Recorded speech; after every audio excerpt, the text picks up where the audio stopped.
Okay, this is another quick contest entry for Lgeckofan706. I'm entering one of my Gargoyle Geckos into his best gecko category. That's Bebop. I'll do more on her in a bit. I'm just going to quick do an overview of the enclosure. She's in a Sterilite bin. I think the quarts equal a 10 gallons, so however many quarts that is.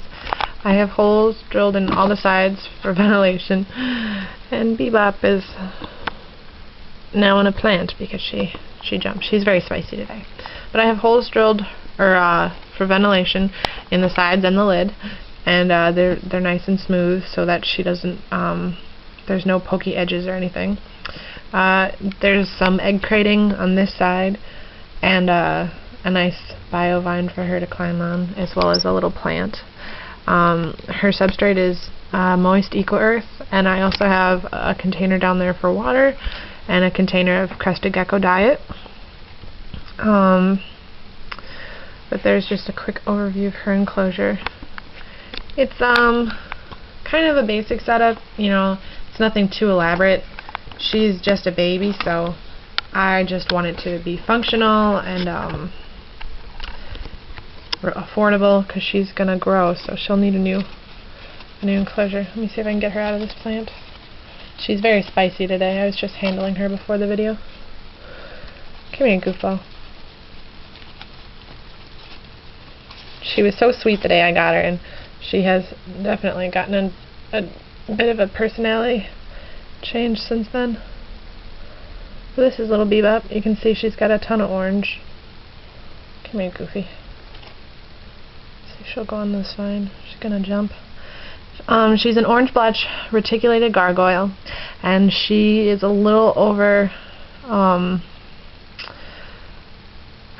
months old. I think she was hatched out 6/12/09, so just a baby.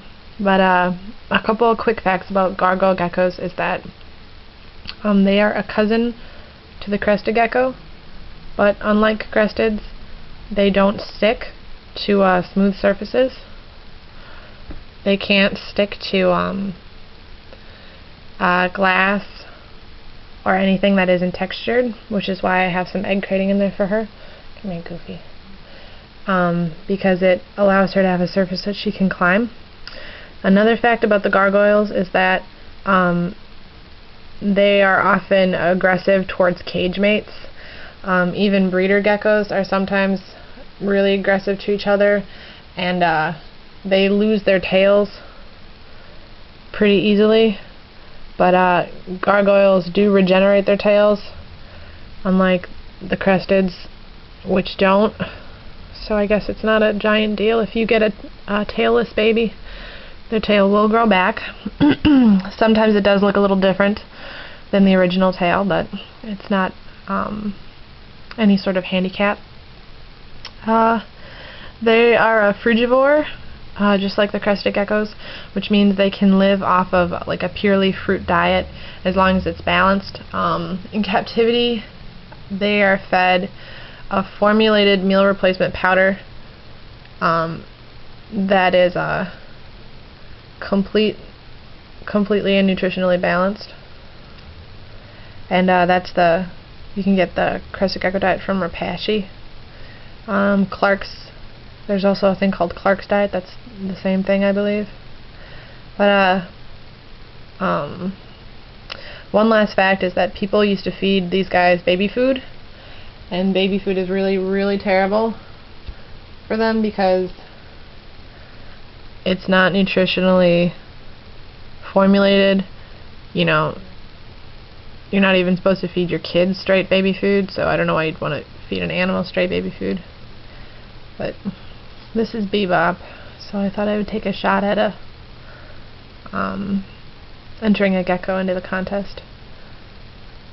She's a cutie, so I figured she'd be a winner.